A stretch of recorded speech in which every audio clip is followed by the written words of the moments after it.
MXO3 oscilloscope is the go-to tool for serial bus analysis, including the low-speed serial bus SPI.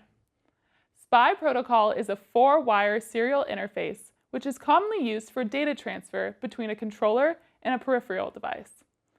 Utilize either the analog channels or the digital channels to trigger and decode on the different serial buses. Here you can see a SPI signal on the screen.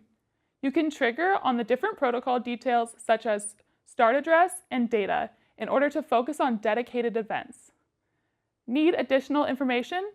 Turn on the decode table and use search to isolate specific information.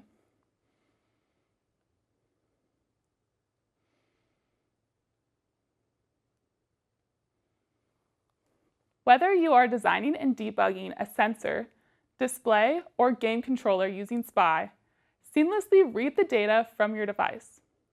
Check out MXO oscilloscopes in your lab. See the difference.